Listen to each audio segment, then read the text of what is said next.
L'héliciculture est l'élevage des escargots comestibles. Le mot escargotière, quant à lui, désigne l'endroit où sont élevés les escargots. La personne qui effectue l'élevage des escargots est appelée un héliciculteur ou une hélicicultrice.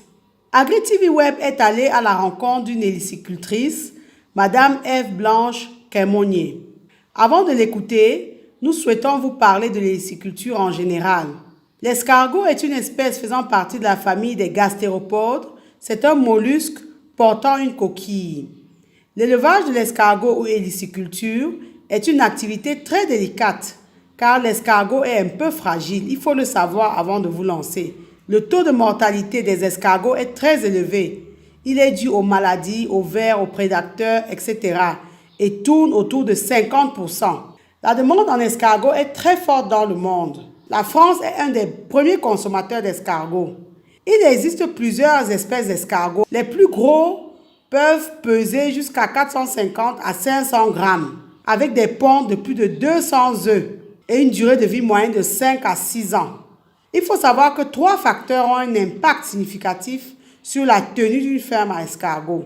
C'est la lumière, la chaleur et l'humidité.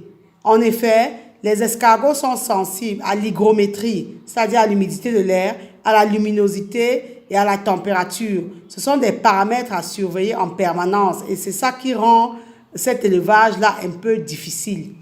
L'escargot est un animal hermaphrodite, c'est-à-dire il est mâle et femelle à la fois. Mais pour se reproduire, il faut savoir que l'accouplement est nécessaire et obligatoire. L'autofécondation est impossible. Pour la conduite de l'élevage, la densité normale est de 25 escargots au mètre carré. Pour la nutrition de l'escargot, la papaye est le fruit qu'ils adorent. Ils consomment jusqu'aux feuilles, les fruits, même les fruits non mûrs. Ils aiment également tout ce qui est légumes, feuilles vertes. Par contre, il faut éviter de leur donner les fruits acides comme le citron, le pamplemousse. Mais pour les élevages intensifs, vous pouvez aussi vous fournir en nourriture professionnelle, donc en tout ce qui est provende là. La composition pour fabriquer sa propre alimentation pour l'élevage d'un escargot et qu'on trouve le plus souvent dans les élevages d'escargots est la suivante. Farine de soja, carbonate de calcium, farine de tournesol, farine de blé, phosphate dicalcique, ça s'achète, et un complément minéral vitaminé. Et ça vous évite les problèmes de pourrissement des feuilles vertes, des problèmes d'hygiène, de moisissure, etc. La chair d'escargot est une bonne source de protéines, de fer et de calcium. L'élevage d'escargots n'est pas nuisible à l'environnement. Contrairement aux autres élevages conventionnels, l'élevage d'escargots ne pollue pas l'environnement par les odeurs ou par les déchets. L'investissement de départ n'est pas très élevé. Les charges d'élevage sont négligeables. L'escargot se multiplie vite. La chair d'escargot est très prisée, aussi bien sur le plan national qu'international, et procure des revenus assez conséquents. Le kilogramme de chair peut être vendu entre 3 500 et 6 500 francs CFA. Tout se vend sur l'escargot. La bave est recherchée en cosmétique car c'est un puissant régénérateur cellulaire et un anti-ride. Le mucus d'escargot contient des substances importantes comme le collagène et l'élastine. Sur le marché international, le litre de bave se négocie en moyenne à 1 000 €. La coquille d'escargot est recherchée par les naturopathes. Elle peut être également utilisée dans l'alimentation des animaux en remplacement ou en complément des farines de poisson. L'escargot peut être utilisé pour prévenir et soigner beaucoup de maladies. Les travaux journaliers dans l'élevage nécessitent très peu de temps. On peut mener cette activité en même temps que plusieurs autres. C'est pour toutes ces bonnes raisons que Madame Ève Blanche Quémonier, jeune Camerounaise entreprenante, s'est lancée dans l'héliciculture.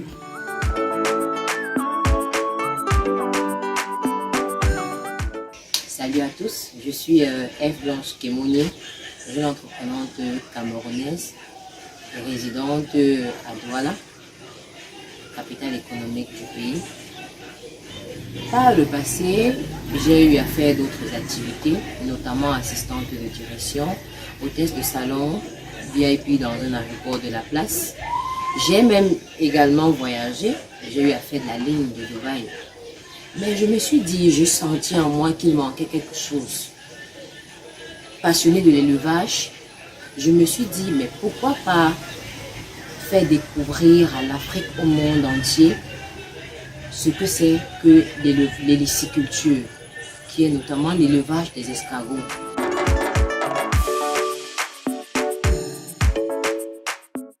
L'héliciculture est l'élevage des escargots à but commercial. On distingue plusieurs types d'héliciculture.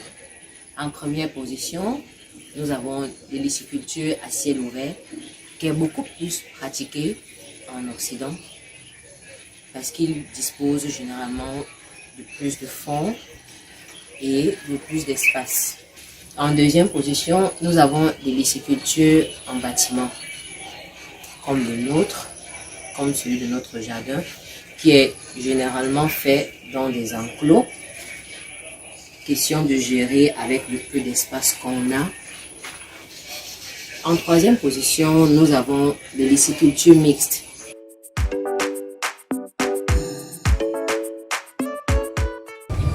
L'escargot est un organisme essentiellement nocturnal, c'est-à-dire qu'il ne se déplace que dans la nuit.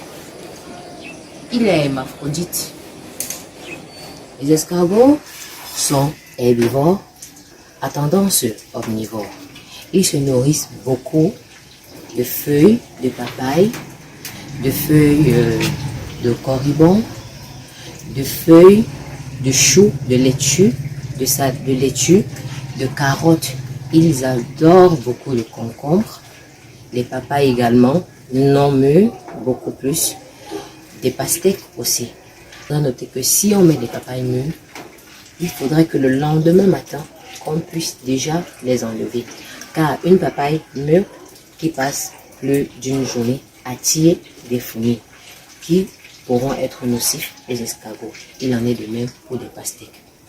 La nutrition des escargots peut être à vil prix parce qu'il ne faudrait pas objectivement, obligatoirement débourser une certaine somme pour acheter des fruits.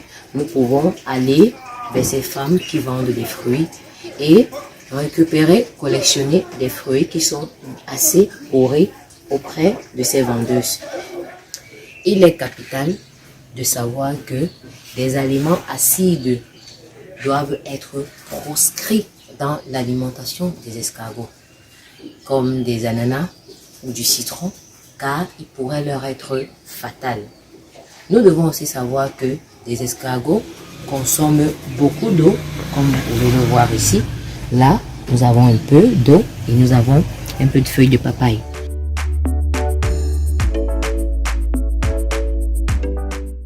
Mon escargotière est située à Douala-Bonabéry, au quartier dit Dogoraï.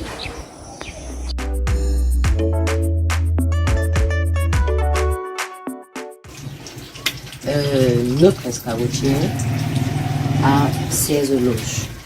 16 loges réparties selon les grosseurs et selon des espèces. Notre escargotière est classifiée en fonction des grosseurs. Ici, par exemple, nous avons des plus petits. Là, vous aurez l'impression qu'il n'y a pas d'escargots, mais s'il y en a, parce que les escargots sont une espèce essentiellement nocturnale. Donc, en journée, comme vous pouvez les voir, vous pouvez constater, ils sont sous les feuilles de bananier. Comme vous pouvez constater, là, nous avons les plus petits. Également noter qu'une escargotière comme celle-ci, à ce stade de petit escargot, peut prendre jusqu'à 250 escargots parce qu'ils sont petits. Et nous ne devrons surtout pas faire une erreur parce que c'est pas parce qu'il y a beaucoup d'espace que nous devons y mettre beaucoup plus. Sinon, ils n'auraient pas assez d'espace pour eux-mêmes et ne se développeraient pas assez vite. De ce côté, nous avons ceux qui sont assez gros. Là, vous pouvez voir. Vous voyez là qu'ils sont tous endormis. On va les recouvrir À cette grosseur, ils peuvent prendre en moyenne 200 escargots ou 150 s'ils sont encore beaucoup plus gros.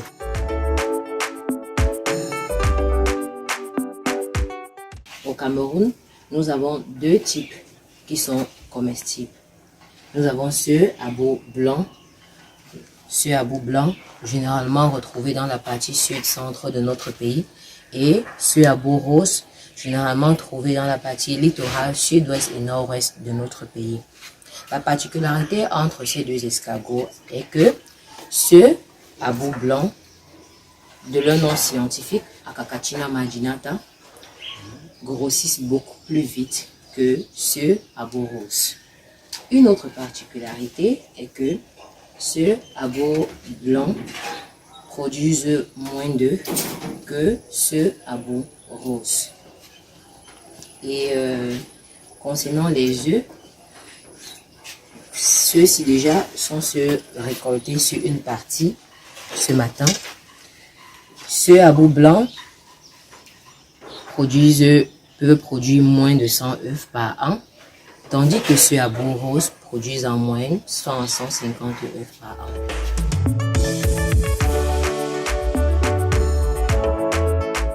La particularité et la précaution à prendre avec nos œufs est que à chaque fois que nous les récoltons, il faudra les récolter avec un ustensile en plastique et non pas avec les mains. Avec les mains, ils réduisent le moyen d'éclosion. Et avec un objet en métal, nous pouvons facilement les casser car ils sont très fragiles. Ici, nous avons nos escargots en incubation avec les différentes dates comme vous pouvez voir. Là, vous avez le 3 juin 2020. Ici, nous avons le 6 juin et là, nous avons le 10 juin. Ce qu'on doit savoir avec l'incubation de nos œufs, c'est que quand on les incube, on ne devrait pas aller en profondeur. On doit généralement les enterrer à 5 cm maximum de la terre. Car après l'éclosion, si on n'est pas attentif, certains n'auront pas la même chance que les autres de pouvoir remonter à la surface et par conséquent mourront dans la terre. Mais pour limiter tous ces dégâts, nous avons pu mettre les dates, sachant que à partir de 2 semaines, on aura des premières éclosions.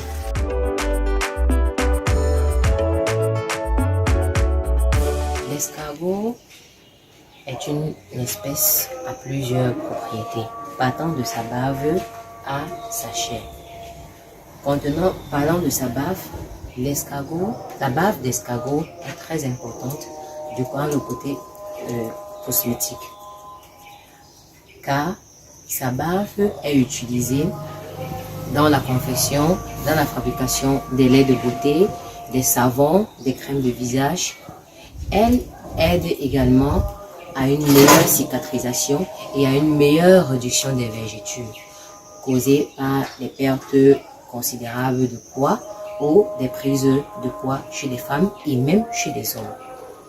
Parlant de sa coquille, une fois rendue en poudre, la poudre de coquille d'escargot est utilisée même dans l'élevage de nos escargots pour solidifier les coquilles d'escargot. Elles peuvent également être utilisées chez les enfants ou chez toute personne car elles ont un grand apport en calcium. La chair d'escargot a plusieurs variétés. Elle contient de la vitamine A qui améliore une bonne faculté visuelle et qui aide également à la réduction, à l'amélioration de la vue chez ceux qui sont malades, chez ceux atteints de la cataracte. La chair d'escargot est également très protéinée. D'ailleurs, une étude nigériane a prouvé que l'escargot donnait plus de valeur protéinée que la viande de bœuf. La chair d'escargot est également très riche en acide oméga 3 qui permet de réduire considérablement les risques d'AVC chez certains de nos patients.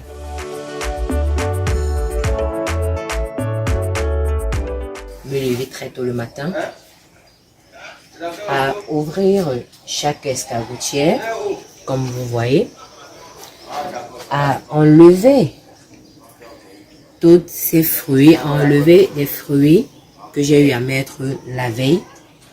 Pour des papayes non mûres ou des concombres, je peux les relaver et je les remets. Mais pour des fruits mûrs, je dois les enlever automatiquement. Car comme je l'ai dit tantôt, les fruits mûrs comme des papayes et des pastèques qui font plus de 24 heures dans une escargotière apportent automatiquement des fourmis et qui ne sont pas bons pour des escargots. Je me dois de changer les eaux, de regarder déjà au niveau des plus gros, comme on a vu un peu devant, et de relever des œufs que j'incube ici, comme on a montré tout à l'heure. Après cela, je dois les arroser, car l'escargot adore des espaces vraiment humides. Je dois vraiment arroser les serres. Elles ne doivent jamais être sèches. Je dois toujours les arroser. Et parfois, quand des feuilles de bananier là, quand elles sont très ramollies, je peux les enlever. Je les change, question de les rechanger. Et ainsi de suite, par routine.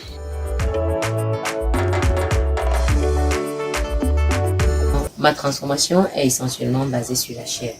Je la rends disponible en produits frais, en produits fumés et en produits séchés. Parlons de produits frais. Actuellement, à cause des coupures intempestives de lumière, je ne peux me permettre de nettoyer et de les conserver au frais, car j'ai eu à perdre une très grande quantité de marchandises. Fumer, on peut les fumer à tout moment. Et concernant le séché,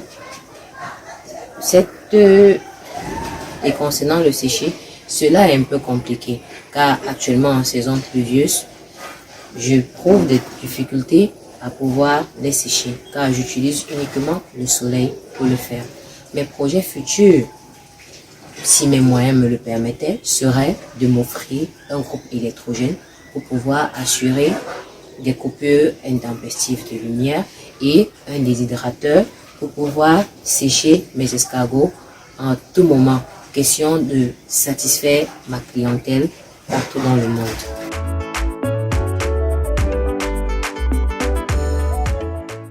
J'encouragerais tous ceux qui aimeraient le faire par passion et non comme à pas de gain.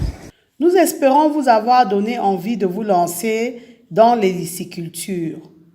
Comme dans toute activité d'élevage, sachez que l'hygiène est la clé de la réussite. Une formation solide, une passion débordante et une persévérance sans faille vous garantiront le succès. N'hésitez pas à encourager F Blanche en commandant ses produits, car c'est après avoir écouté nos différentes vidéos et nos conseils sur l'importance du marketing et de la communication dans l'agribusiness qu'elle s'est décidée à partager son activité avec nous. Si vous aussi, vous avez une activité ou un produit ou un service que vous souhaitez faire connaître ou promouvoir, n'hésitez pas à nous contacter. Merci de nous soutenir en partageant au maximum nos vidéos et en vous abonnant à notre chaîne.